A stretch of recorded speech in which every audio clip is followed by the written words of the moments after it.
Welcome to taste of veggie. இன்றைக்கி நம்ம பண்ண போகிறது கர்நாடகாவோட கோஸ்டல் ரீஜனான மேங்களூர் ஏரியாலேருந்து ஆத்தென்டிக் டிஷ்ஷு மேங்களூர் பன்ஸு. இந்த மேங்களூர் பன்ஸு பிரேக்ஃபாஸ்ட்டுக்கும் சாப்பிட்டுக்கலாம், இல்லை ஈவினிங் சாய் டைமுக்கு நன்னாவும் இருக்கும்.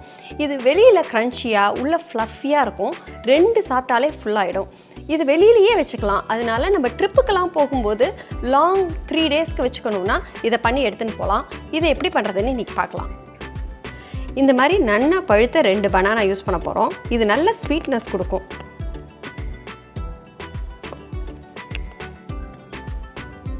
ஒரு டேபிள் ஸ்பூன் சர்க்கரை, 1 டீஸ்பூன் சீரகம், இதை போட்டு நன்னா மசிச்சுக்கணும்.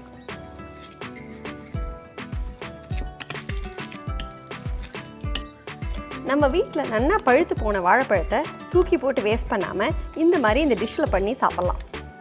இதில் 1/2 கப்பு யோகர்ட் போட்டுக்கலாம். இது ரொம்ப புளிக்காத யோகர்ட்டு. இந்த டிஷ்ஷுக்கு தண்ணி ஊற்றுறதில்ல. இந்த யோகர்ட்டும் இந்த பனானா பியூரேயும் போதும்.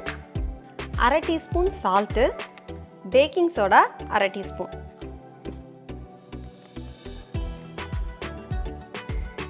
இப்போ இதை போட்டு நல்லா மிக்ஸ் பண்ணிடலாம்.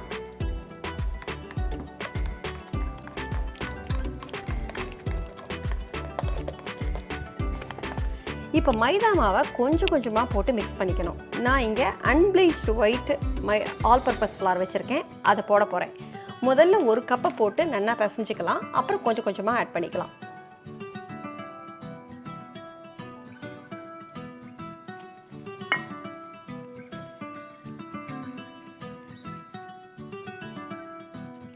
ரெண்டாவது கப் போடுறேன்.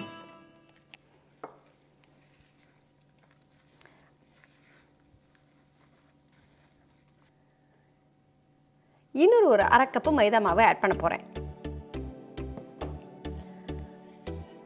ஒவ்வொரு வீட்லேயும் யோகர்ட் கன்சிஸ்டன்சி டிஃப்ரெண்ட்டாக இருக்கும், பனானா சைஸும் வேறையாக இருக்கும். அதனால தான் நான் மைதா மாவு மெஷர்மெண்ட்டு உங்களுக்கு கரெக்டாக கொடுக்கல.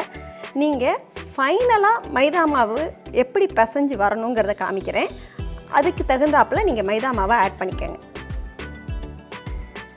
எண்ணெயை போட்டு நல்லா மிக்ஸ் பண்ணியாச்சு. இதுதான் இதோட ஃபைனல் கன்சிஸ்டன்சி. இதை அப்படியே மூடி ஒரு 7 மணி நேரம் வெளியிலேயே வைக்க போகிறேன். இது நல்லா ஃபெர்மெண்ட் ஆன உடனே பன் பண்ணலாம்.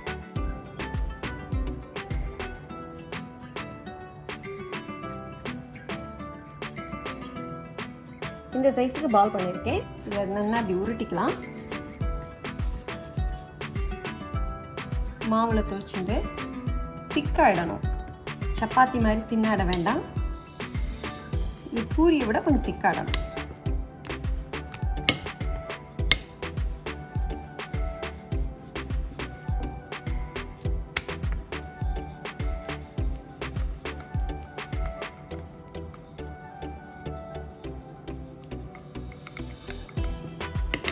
இங்கே அடுப்பில் வாணலியில் எண்ணெய் ஃப்ரை பண்ணுறதுக்கு சுட வச்சுட்டேன். இது ரொம்ப ஹை ஃப்ளேமில் இருக்கக்கூடாது. இந்த திக்னஸில் நான் பூரி பண்ணியிருக்கேன் இந்த சைஸில். இப்போ இதை மெதுவாக இதில் போடணும்.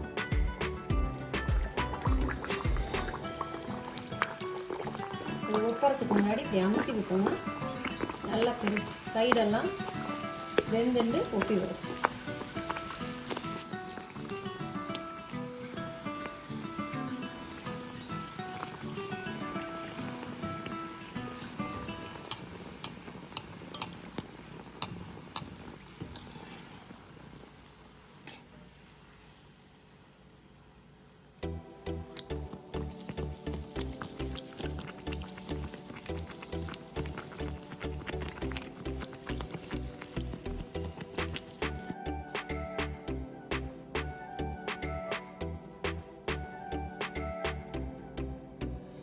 இது இப்போ நல்லா ஓசரங்கி ரெடி ஆகிடுது. இப்போ இதை எடுத்துடலாம்.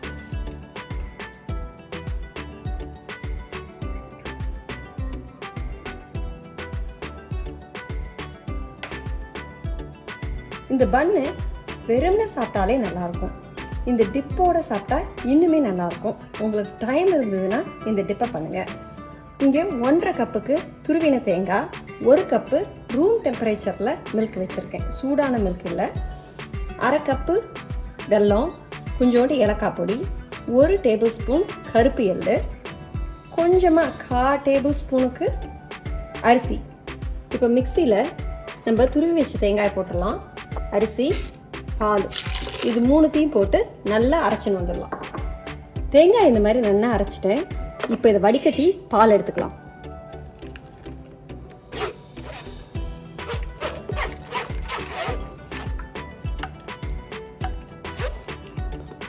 இதை ஃபுல்லாக நல்லா வடிகட்டி இந்த மாதிரி பால் எடுத்துட்டாச்சு. இந்த ரெசிபிக்கு பால் மட்டும் போதும். இதை நீங்கள் தூக்கி போடாமல் இன்னொரு பால் எடுத்து வேறு ஏதாவது ரெசிபிக்கு யூஸ் பண்ணிக்கலாம்.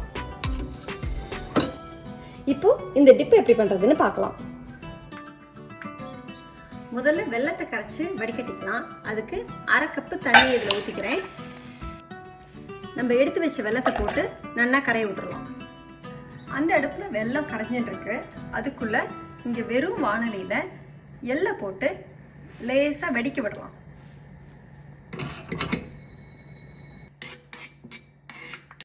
இந்த எள்ளு இந்த டிப்புக்கு நல்ல நட்டி ஃப்ளேவர் கொடுக்கும். இந்த எள்ளை பார்த்தீங்கனாலே நல்லா பஃப் ஆயிருக்கும். இப்படி எடுத்து உடச்சி பார்த்தா நல்லா உடையும். அப்படி இருந்தால் எள்ளு ரெடி. இப்போ ஆஃப் பண்ணிடலாம். வெல்லம் இப்போ நல்லா கரைஞ்செடுத்து இதை வடிகட்டி எடுத்துடலாம்.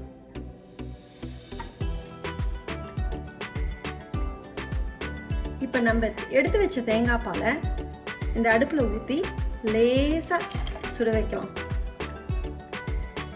அடுப்பு சிம்மில் வச்சுக்கோங்க.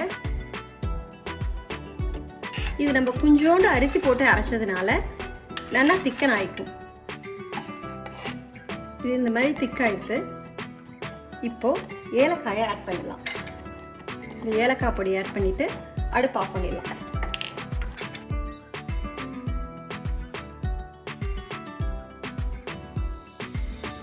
நம்ம கரைச்சி வச்ச வெல்லத்தை இப்போ ஊற்ற வேண்டாம்.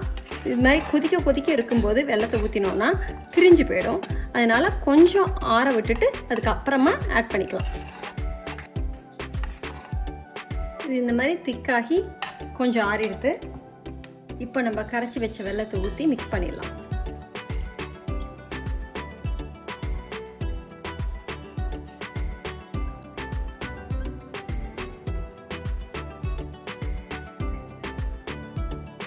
இப்போ இதில் நம்ம வறுத்து வச்ச எள்ளை சேர்த்துலாம். அவ்வளோதான், நம்ம டிப்பு ரெடி. மேங்களூர் பன்னும் ஸ்வீட் டிப்பும் ஒண்டர்ஃபுல் காம்பினேஷன்.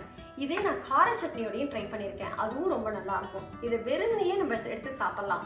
இதை நீங்கள் கட் பண்ணி பார்த்தீங்கன்னா வெளியில் க்ரன்ச்சியாகவும் உள்ள சாஃப்ட் அண்ட் ஃப்ளஃபியாகவும் இருக்கும். நான் சொன்ன டிப்பெல்லாம் ஃபாலோ பண்ணிங்கன்னா இது எண்ணெயை ரொம்ப குடிக்காது. நீங்கள் ஃபெர்மெண்ட் பண்ணினீங்கன்னா வெளியில் வச்சு ஃபெர்மெண்ட் பண்ணிங்கன்னா ஒரு 7-8 ஹவருக்கு வச்சுக்கோங்க. இல்லை கொஞ்சம் நேரம் வச்சு பண்ண போகிறீங்கன்னா ஃப்ரிட்ஜில் வச்சுடுங்க. 24 ஹவர்ஸ் வரைக்கும் நீங்கள் ஃப்ரிட்ஜில் வச்சுட்டு அப்புறம் எடுத்து நீங்கள் பண்ணலாம். உங்களுக்கு இந்த வீடியோ பிடிச்சிருந்ததுன்னா லைக் பண்ணுங்கள், சப்ஸ்கிரைப் பண்ணுங்கள், உங்கள் ஃப்ரெண்ட்ஸோட ஷேர் பண்ணுங்கள். இன்னொரு ஒரு டேஸ்டி ஹெல்த்தி ரெசிபியோட அடுத்த வீடியோவில் பார்க்கலாம். பாய்.